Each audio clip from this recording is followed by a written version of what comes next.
Hello, everyone, and welcome back to your award-winning podcast hosted by yours truly, Amaka, where we talk about all things mental health, wellness, life lessons, streams of consciousness, life transitions, motherhood, money, finance,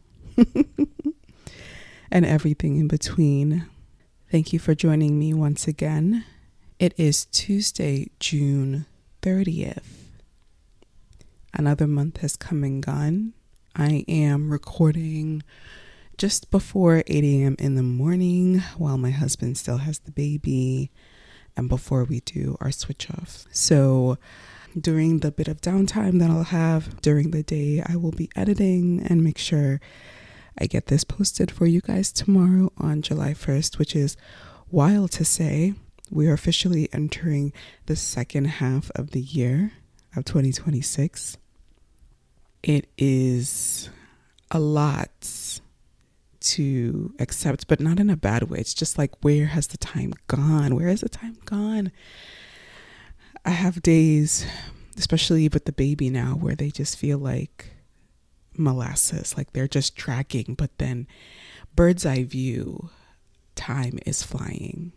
And I'm wondering, is it going faster than before? Is it the same pace? Is it a little slower? But like, I feel like June wasted no time. Like, it came and went. And sometimes different months feel slower than others, but I feel like June came and then I blinked and it was halfway through the month and I'm blinking again, and we are entering July, which is my birth month. It'll be a special month and a special year for me just because it's my first birthday that I'm celebrating as a mother. I'm turning 37. These numbers are getting pretty big and pretty heavy, but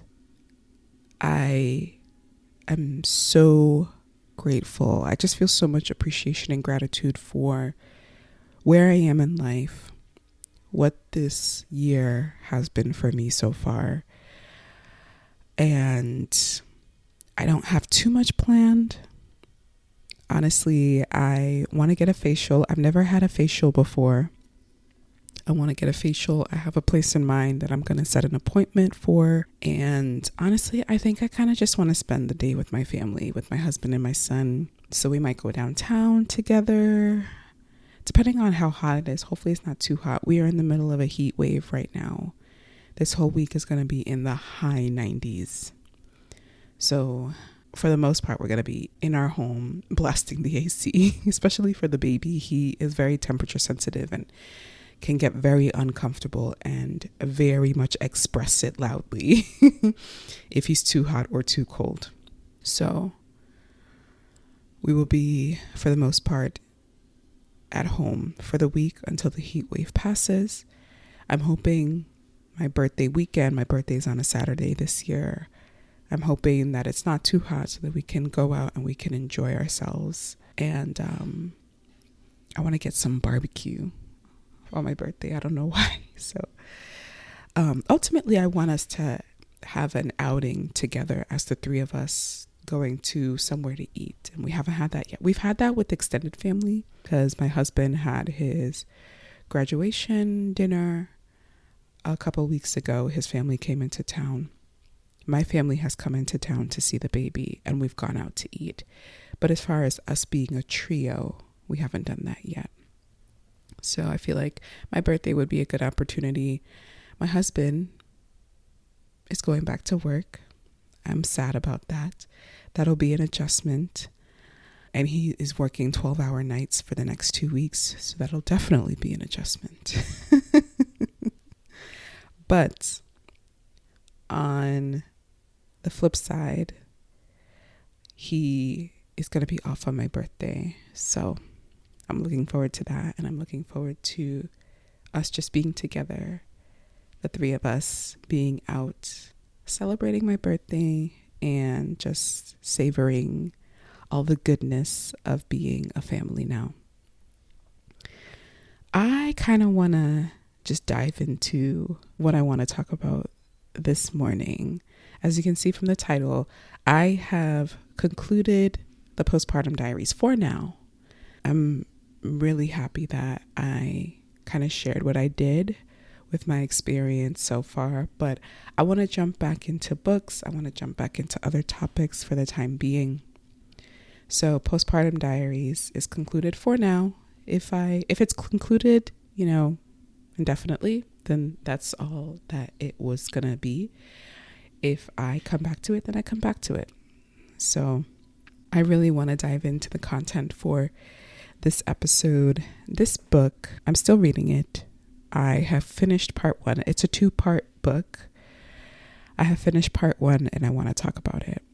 It's called We Should All Be Millionaires, and the author's name is Rachel Rodgers. She is a Black woman who is worth 7 figures. She's a millionaire, and she is sharing a lot of her journey and insight to financial freedom as a Black woman and becoming a millionaire. I saw this book. It was recommended by 2 different creators who I follow online. I think one is on YouTube and one is on Instagram. And what appealed to me about this book is that she is a Black woman, but just not that. There are other finance books by Black women. Tiffany Aliche comes to mind. But I don't know why I was particularly drawn to this one. It's probably the title, We Should All Be Millionaires. It's a very catchy title. And if financial freedom and wealth to the point of 7 figures is something that you are striving for or pursuing, and that's something that I am striving for and pursuing, I think a title like this draws you in. Tiffany Aliche is another Black woman finance expert, and I think her finance book is called Get Good with Money or something like that. It's a good title, but it doesn't catch me, doesn't draw me in. This one drew me in, and it might also be timing too with the way that I saw this book online. I was like, you know what? The title catches me, and it's very unapologetic. And I'm like, it might also be where I am in my life because of the career changes I've made, leaving one of my part-time jobs in the spring, primarily because I was getting ready to have a baby, but also because I knew that that job at that point was holding me back. And also knowing that it served its purpose, and I appreciated everything for what it was in the 3 years that I served in that position. But I knew that it was holding me back. So kind of these major life transitions that I've gone through over the past few months, I think I'm looking for inspiration on how to continue to motivate myself and generate ongoing momentum as far as my career, as far as my financial goals, as far as earning more, as far as earning more than I've ever earned in my entire life. And I will,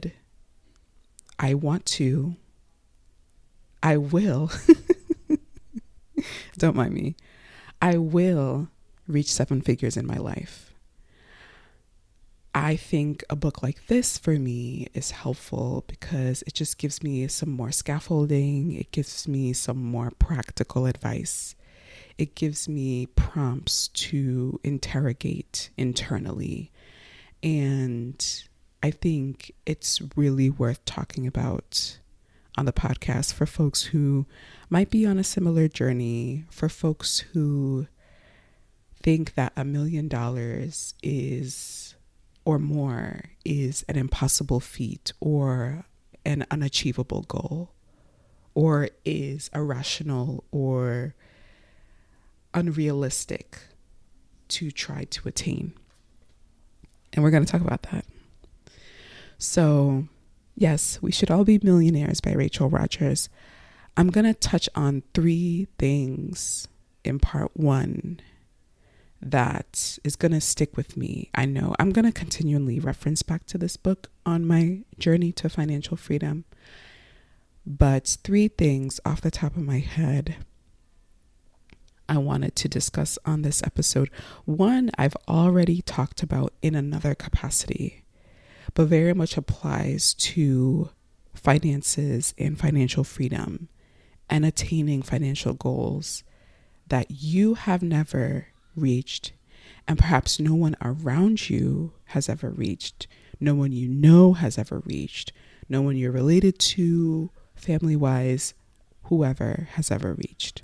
One of my past episodes called Nurturing Your Creativity, I talked about the limiting beliefs I had around identifying as an artist.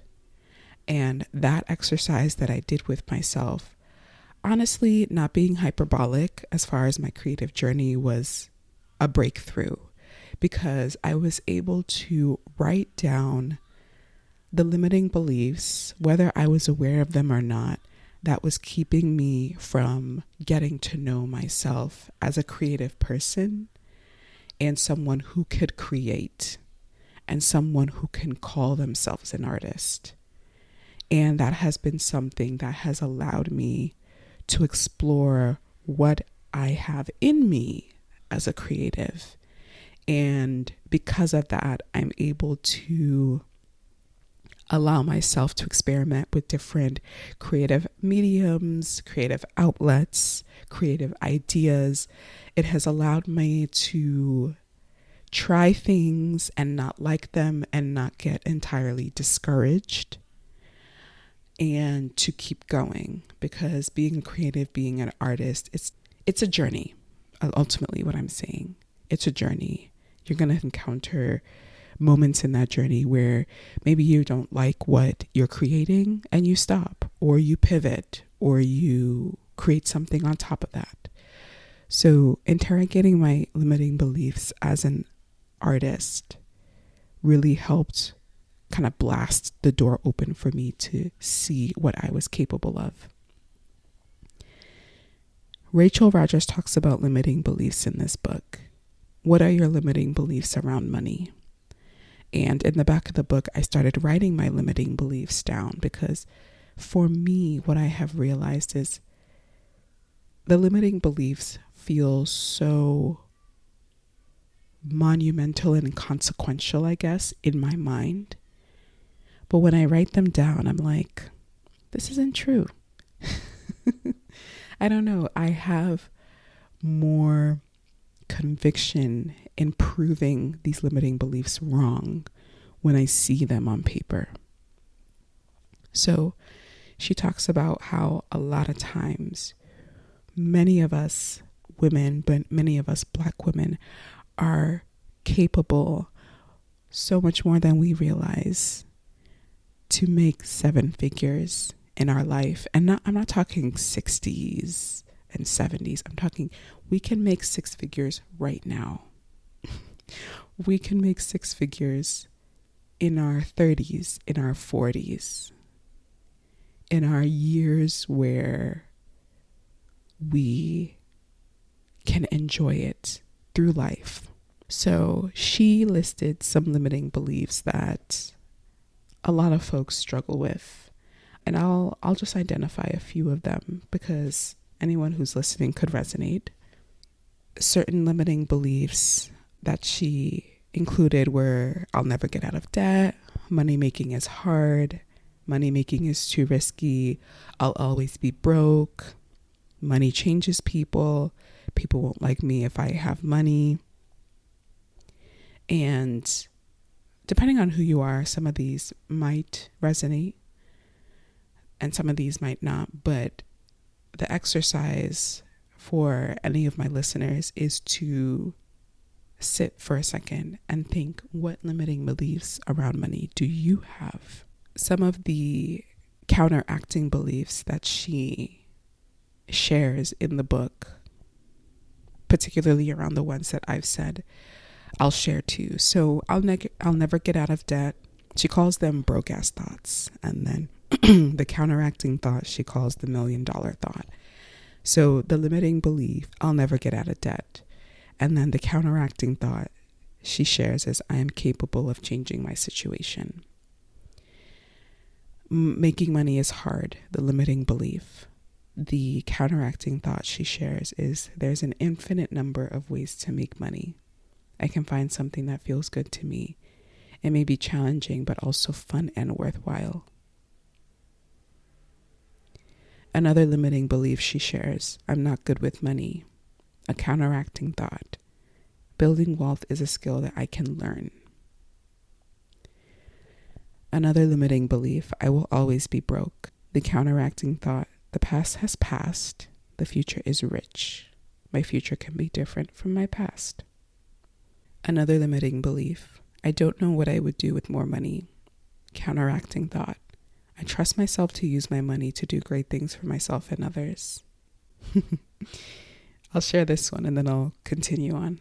I'm not smart, creative, genius, or entrepreneurial enough to make a lot of money.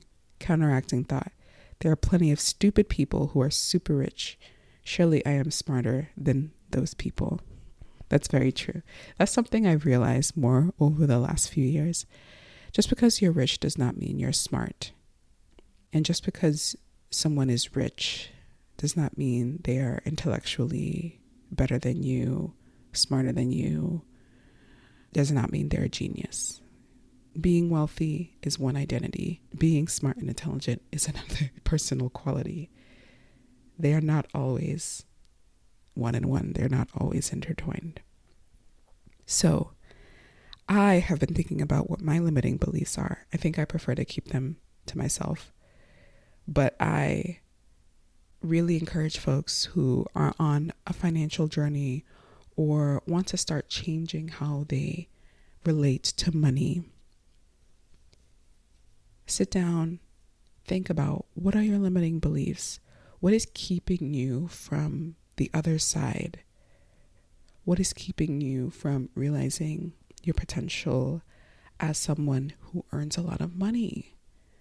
What is keeping you from meeting the version of yourself that never has to worry about money again in their entire life? What are those limiting beliefs? The second thing I want to identify in the book is how she shares the way we talk about money, or the way we talk about our current position financially, can keep us where we are and prevent us from moving forward. How so? The way we talk about maybe things we want to do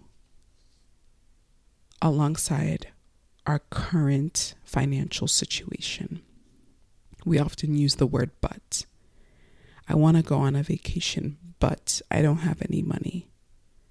I want to donate to a good cause, but it's not in my budget. I want to take my kids on a trip, but I'm broke. Let me share some other but/and statements that she gave in the book. Okay. On page 112. I want a tropical beach vacation in the Caribbean, but I have no money. I want to send my kids to summer camp, but I have tons of credit card debt. I want to become a millionaire, but I don't know how to do it. All these statements share a desire coupled with a limiting belief or something that prevents it from happening. So with these statements, she offers counteracting statements that replace the but with an and. I want a tropical beach vacation in the Caribbean, and I have no money. I want to send my kids to summer camp, and I have tons of credit card debt. I want to become a millionaire, and I don't know how to do it. For me, and I think this is she explains it in the book, the purpose of replacing but with and is to, instead of feeling closed-minded and like there is no solution to the problem at hand. Replacing those words, replacing but with and, opens up your thought process to, okay, this might be the current situation now. How can I still achieve my desire? How can I still do what I want to do? I want a tropical beach vacation in the Caribbean and I have no money. What that brings to my mind is that there might not be any disposable income at the moment. However, that doesn't mean that I can't take that Caribbean beach vacation. Maybe I can't take it right now. Maybe I can't take it within the next week or the next month. But if I plan to take it in 6 months or next summer, I can formulate a plan now, project how much that trip might cost, and work on finding ways to fund that trip and make that money. Replacing but with and allows you to,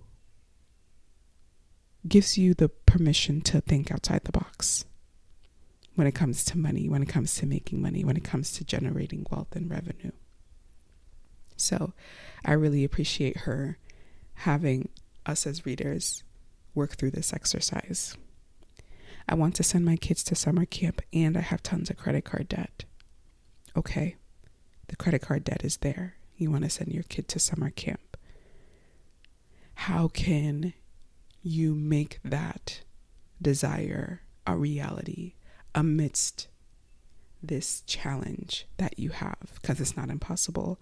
How far out of the box are you willing to go to make this true and a reality for your kids? How can you generate additional income to where you could pay down your debt and send your kids to summer camp?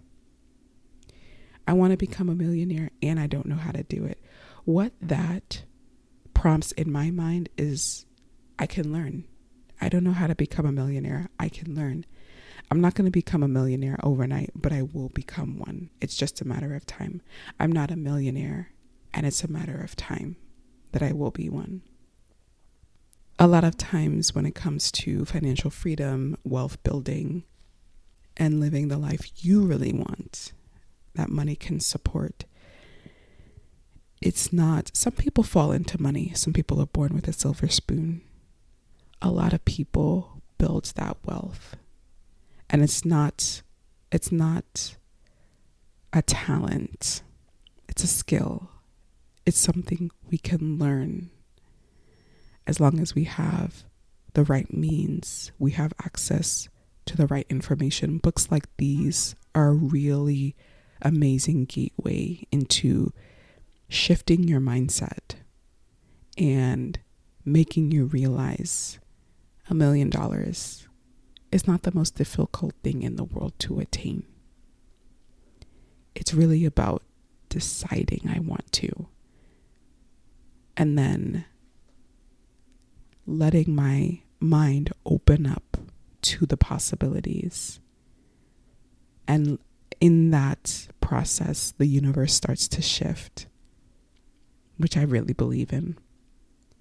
And you start on the path toward that goal because you've made the decision. You've had that mental gear shift. So it's just a matter of starting to behave in that way and working towards that goal. I think this is a good segue to the last point I want to make in part 1 of her book about how you can start to feel like a millionaire in your life right now. What are things that you can change in this moment that you feel someone with 7 figures in their account would do, would prioritize, would prevent, would not want? What type of boundaries would they set for their lives? I can share a few that she talks about in the book. Ways to act like a Black woman with a 7-figure net worth. When you're working, put your phone on do not disturb, airplane mode, silent or off. Create a distraction-free zone so you can focus like a boss. Your stress levels will drop and you'll feel 10 times smarter. Other suggestions, as simple as just drinking water, hydrating your body, taking care of your body. If you are a Black woman worth 7 figures, you have the means to better take care of yourself, but you could start doing that now. Drink more water. Hydrate yourself. You feel better. Mentally, you're sharper, and you're more open to working towards what you need to do to achieve these financial goals. Invest in a fragrance that you can afford, that you smell and you love the aroma, that makes you feel good. Create a wellness program that you are able to commit to daily. Moving, stretching, walking. Something that gets those creative juices flowing, gets your thoughts going, allows you to be more open to ideas and opportunities that can help you reach your financial goal. Simple things like putting cucumber or lemon in your water, because that's something that oftentimes we see in environments like spas and retreats, and it makes us feel like we are being pampered, we are living our rich life. That's something so simple that you could implement in your day-to-day. Buying a cucumber, slicing it up, putting it in water. I personally really love that. Cucumber water to me is so refreshing, and it automatically lifts my mood. Things like taking care of your car, getting it professionally washed or professionally detailed. Before I had the baby, I detailed my car for the first time, and I was so mad that I had waited so long to do it. Things like that will make you just feel like a brand new person. And I drive a 2015 Hyundai Elantra. It's still in really great shape. And that detailing made me feel like it was a brand new car. And it wasn't even that, in my opinion, it wasn't that expensive. It was like $100 and something. But with what they were able to do with the car, honestly, bring it back to how it looked when I first bought it, it was well worth the money. She talks about getting dressed. Like if you're someone like me who works from home, getting dressed for work, even if, your entire body is not shown in the camera, but doing that for yourself. If you're looking good, you're feeling better, your mind is working better, and it just gets you that much closer to that version of yourself that is well-dressed and wealthy. I think the last one that I'll share are services that we oftentimes think are exorbitantly expensive, but when you actually run the numbers and research how much they cost, it's something that you might be able to afford more than you thought. One example I'll share is with our family. Particularly, we oftentimes employ a laundry service for our clothing. A laundry service feels like something many people would attribute to someone wealthy doing. A laundry service is something that might cost hundreds of dollars a month or, just is not in the budget. But sending our laundry out once a week costs about $40. I know depending on your financial situation, that might be something that is not in the weekly budget, but the mental friction that it eliminates, the convenience that it provides, that money is worth it. My family might be able to afford sending out laundry once a week. Maybe for you, you can afford to send it out once every 2 weeks. Maybe you can afford to send it out once a month. Ultimately, the point I'm driving home is that See what conveniences you can afford for yourself to help you start embodying the version of yourself that is worth 7 figures and can afford these services. Maybe you can't afford sending your laundry out once a week, but you are able to eliminate some mental friction by sending it out once a month. That's 1 week in the month you don't have to worry about doing your own laundry. And then maybe that time that you're saving, you can put it towards generating ideas and opportunities to make more income to where you can earn and send out your laundry twice a week down the line and not bat an eye. Another thing my family does as needed is we employ a cleaning service to come in and clean parts of our home. My husband and I are able to manage, I would say, 80% of keeping our home tidy. But I like to have our bathroom professionally cleaned. And oftentimes I will reach out to a cleaning team that was referred to me for them to come and professionally clean our bathroom. We'll keep it, tidy and not disgusting in the interim, but there's nothing like a professional clean. And having a cleaning team coming to your home and really give it that TLC, you might think is $100 or more. For us, it's $50. So maybe you keep up the bathroom on your own, but twice a month you do a deep clean of the bathroom, or once a month you do a deep clean of the bathroom. What that provides me is reduction of mental friction and the delight of having a deeply cleaned bathroom by professionals who know what they're doing. So I'm sharing this because a lot of times services like these, we think they cost hundreds of dollars, thousands of dollars.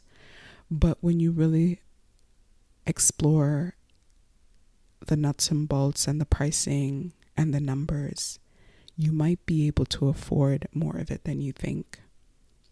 And the time that it frees up for you can be devoted to working towards your journey of financial freedom and wealth.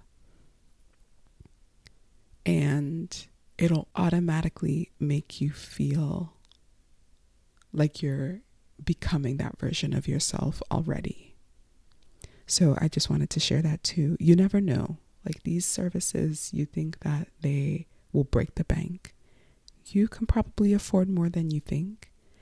And the convenience that it provides, the mental friction that it reduces, just the way it'll enhance your quality of life is worth every penny that you spend.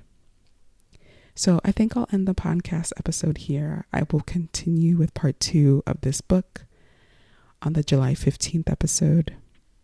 I'm going to finish part 2 within the next week so that I am ready to record. I want to thank you guys so much for listening. I appreciate you all. Feel free to reach out to me, contact@thelettersandlayers.com. Hit me up on Instagram @thelettersandlayerspod. Follow me on YouTube. I have posted 2 YouTube videos. I filmed my episode on reviewing former Vice President Kamala Harris's book. So that is live. And I finally edited and posted a vlog that I filmed in December. December 2025. It is up. It is live. And I am pushing back on a limiting belief of mine with my YouTube channel that no one cares that it's footage from 7 months ago. It's not worth posting. I don't care, because what I think about is 9 times out of 10, the reality shows that we watch on television were filmed 6 months ago, 12 months ago, 18 months ago, and we're watching them like they're happening in real time. So that's what motivates me to post footage from a year ago. I'm like, it's from a year ago. No one will care. Actually, people will watch and people will enjoy it, because that's how we consume content. As far as reality shows, they are filmed months in advance and we consume it like it's happening in real time. So if you're thinking about starting a YouTube channel, I would say do it. I like the process of capturing parts of my life and watching it back and editing and splicing it together and creating a story. So check it out. Thank you guys for listening. I appreciate you all. I hope you enjoyed the content of this episode, and I'll talk to you in the next one. Bye.